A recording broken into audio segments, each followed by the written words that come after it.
Ноос нодуран бүтээгдэхүүний үндэсний үйлдвэрлэгчид хөдөө аж ахуйн биржийнхэн ноосны шимтгэлийн талаар өнөөдөр мэдээлэл хийлээ. Монгол улс жилд 30 гаруй мянган тонн ноос бэлтгэж байгаагийн 26 мянган тонныг дотооддоо боловсруулна гэж Монголын ноосн бүтээгдэхүүн үйлдвэрлэгчдийн холбооныхан үзэж байна. Тиймээс ноосны шимтгэлийг бууруулахыг тэд хүсэж байна. Монголын noosun бүтээгдэхүүн үйлдвэрлэгчдийн холбооны гишүүн үндэсний үйлдвэрүүд хоньны ноосны дийлэн хувийг санах эцсийн бүтээгдэхүүн үйлдвэрлэлийн хэмжээг нэмэгдүүлэх зорилт тавин ажиллаж байгаа юм байна. Энэ хүрээнд хөдөө аж ахуйн биржийн шимтгэлийг нэмэгдүүлж өсгөх хүсэлтийг Хүнс хөдөө аж ахуйн хөнгөлөлтийн яамд өнгөрсөн сарын дундуур тавьжээ. Үндэсний үйлдвэрүүдэд тавьсан саналыг судалж үзээд угаасан ноосны шимтгэлийг нэмэгдүүлэх, самнсан ноосны шимтгэлийг бууруулах шийдвэрийг хөдөө аж ахуйн бирж гаргасан байна.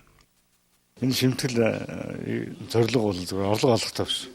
Гол нь засгийн газрын бодлогын дагуу нэмэн өртөх шингэсэн эцсийн бүтээгдэхүүн үйлдвэрлэх чиглэлөө дэмжсэн асуудал. Бидний энэ шимтгэл нэмж байгаа нь яаж ийм вэхээр ядахтаа самнаад гарах ноос.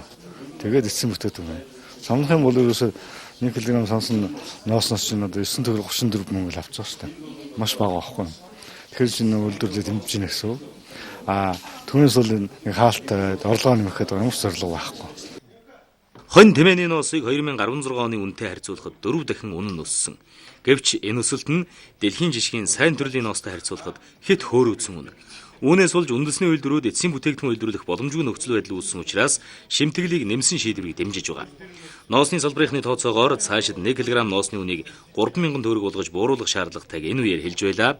Хэрв ноосны үн буурахгүй бол зарим компани Шинэ Зеландаас дээд зэргийн ноос 2,500 төгрөгөөр импортлох боломж байгааг энд онцолж байсан юм. Нэг малчтад хандаж нэг үг хэлмээр байна.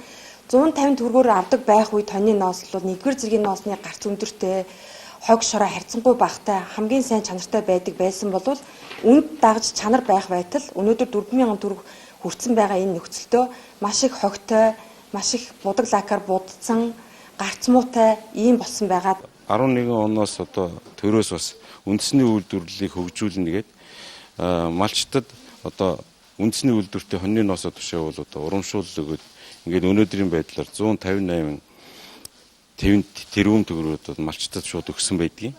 Гэтэл 16 оноос одоо сүүлийн үед хоньны ноос эрс өссөн. 16 онтой харьцуулахад хоньны ноосны үн бол одоо 4 дахин өссөн. Энэ өссөн үнийн өнөөдөр үйлдвэр одоо үйл ажиллагаа явуулах юм боломжгүй нөхцөл байдалд очсон. Ноосны үн өндөр байгаатай холбогдуулан зарим компани гаднаас бэлэн утас импортлох болсон. Гэхдээ 100% цэвэр ноос биш. Зарим тохиолдолд хуучин хувцас дахин боловсруулж гаргаж авсан утас гаднаас орж ирдэг байна.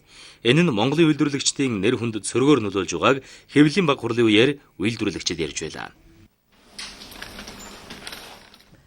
Сүүлийн жилүүдэд дэлхийн санхүүгийн зах зээлд шинэ төрлийн олон бүтээгдэхүүн бий болсны нэг нь блокчейн технологиор суурилсан криптовалют юм. Одоогоор дэлхийн хэмжээнд 1600 гаруй төрлийн криптовалют зах зээлд нэвтрээд байна.